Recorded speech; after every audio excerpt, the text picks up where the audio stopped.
Hey, good morning, everyone. Marty Missouri here, April 4th, 2024, with your end-of-week market snapshot. Clients, this will come attached to an email tomorrow morning as Friday's message. Going to jump right into it. I want to share with you some highlights from 3 recent written blog posts. Then we'll take a quick look at the charts, and I won't keep you too long this morning, I promise. So Monday, April 1st, I borrowed from Peter Bookvar as he was making a point that we've been continuing to make here of late, and that is that sentiment is getting very, very frothy. He cites Citigroup's Panic Euphoria Index, and it is now very firmly in the euphoria zone, which means people are feeling giddy about stock market prospects. And according to Citi, that means there's a better than 80% probability that stock prices will be lower 1 year later, specifically U.S. stocks. So when euphoria has been realized, we should all take notes. However, it was at that level pretty much the entirety of 2021. Now, that did resolve in a 27% decline in 2022. And of course, that would be our concern. So let's just take a quick look at the latest from Investor Intelligence, which tracks bullish and bearishness among investment advisors. This has been a really good indicator for us over the years. And I don't recall seeing the bull-bear spread any higher than where it is this week, and that's at 48.3. As they note here, spreads above 40% signal increasing danger as they expand. So we're very much in that danger zone, which they typically say is 35 to 45%. So we are well above that currently. So suffice to say, folks, that advisors are concentrated over on the bull side of the boat. And then with regard to individual investors, regular watchers, this will look familiar to you. The green line is the American Association of Individual Investors bullish sentiment. The red line is the bearish sentiment. We are at pretty much a historically wide gap. As I pointed out over the years, not just over the last 2 or 3 years, but we've been tracking sentiment for a long time. Typically, we want to keep our wits about us when we have spreads like this. And you can see heading into 2022, I mentioned that 27% decline. And then notice heading into last year, you had very high bearishness relative to bullishness. So the story here is that when everybody's on one side of the boat and you get a little bad news, then they all rush to the other side, prices go down. Everybody's bearish, full of cash, short the market. You get a little bullish news and everybody rushes to the bull side. Well, folks, we are all bulled up over on the bull side of the boat. It does not mean, like that euphoria index did not mean in 2021, that a big sell-off is imminent. It just means that the risk from a sentiment perspective leans notably negative when you get to these extremes.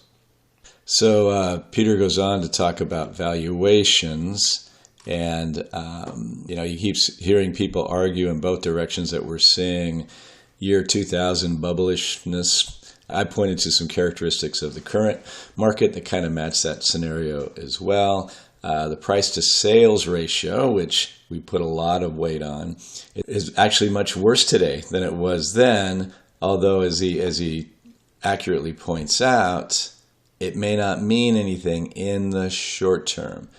He also points out that that bubble was very narrowly focused outside of tech, and some other stocks like GE and Procter & Gamble, for example, were dirt cheap. And we're hearing that today. The bulls are telling you, hey, yeah, tech's out over its skis, but man, the rest of the market looks very compelling and we should be rotating to the rest of the market. And I'm not saying that's a bad idea. I'm just saying the market in the aggregate, we think standing on somewhat shaky legs right here, but those legs could hold up. And I'll talk here before I'm done about the very near term potential catalysts in one direction or the other. And let's see, he goes on, as seeing the price to sales ratio is approaching the peak seen in December 2021, which was quite a year of speculation in just about everything. You had the SPACs, you had the meme stocks, etc. And I like how he's not making a call on the market short term. He's just saying, we should have our eyes wide open, as you know we do, under present circumstances. And we've been pretty stubborn with new cash. He touches on why maybe that's a good idea right here. I've shared with you my analogy. You don't want to go hiking at a high elevation when there's a 50% chance of a blizzard hitting you while you're up there. If the blizzard doesn't hit, was it a bad idea? Absolutely not. You don't go hiking at high elevations when you have that kind of a blizzard warning. You wait for conditions to improve, and you certainly can't say that we'd be comfortable going in a big way to very high elevations right here. Staying on that theme of valuations, I wanted to share with you, this comes from our own monthly scoring of our equity market conditions index. One of our inputs is valuation. And so here is the price to earnings ratio on the S&P 500. Very, very elevated. We had that euphoric period in 2021. Other than that, we had the period leading into the tech bubble, and before that it was like 1929 or something like that. They seldom get to the height that they're at now. As you can see, stocks weren't problematically overvalued going into the Great Recession, but residential real estate and mortgages were. And this just charts the S&P 500 underneath that. Nobel Prize winning economist Robert Shiller came up with a cyclically adjusted PE ratio. It basically adjusts for the business cycle over, I believe, a 10-year horizon looking back.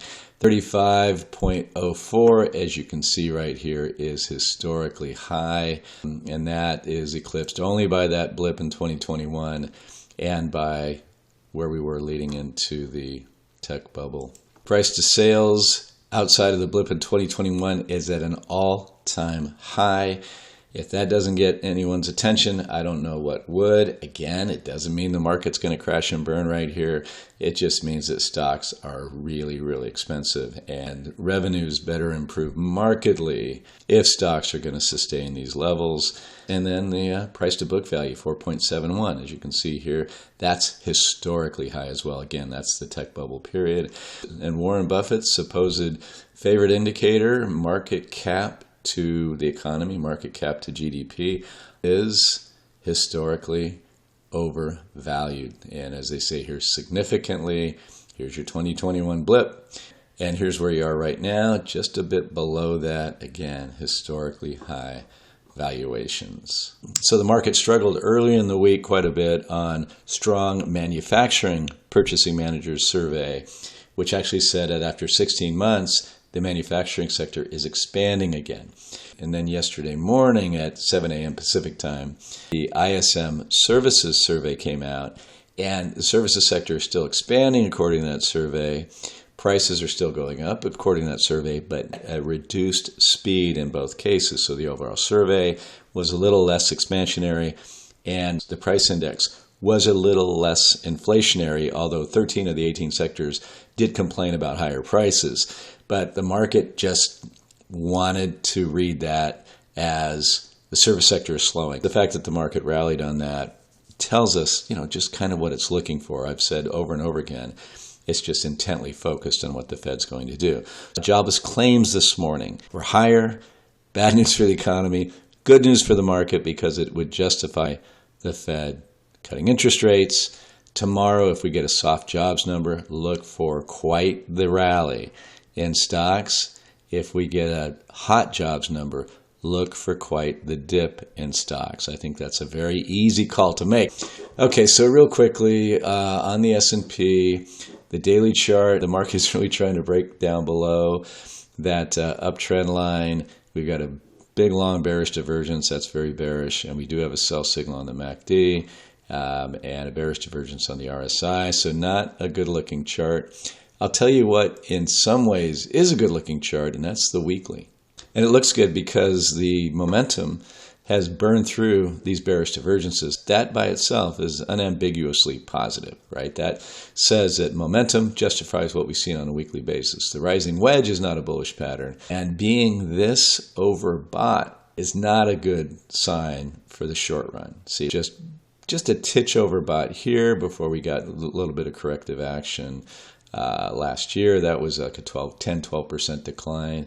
You can see we were overbought right up in here, right before. We stayed there for a while, throughout a lot of 2021, just a touch in overbought territory. And then we had that 27% dip.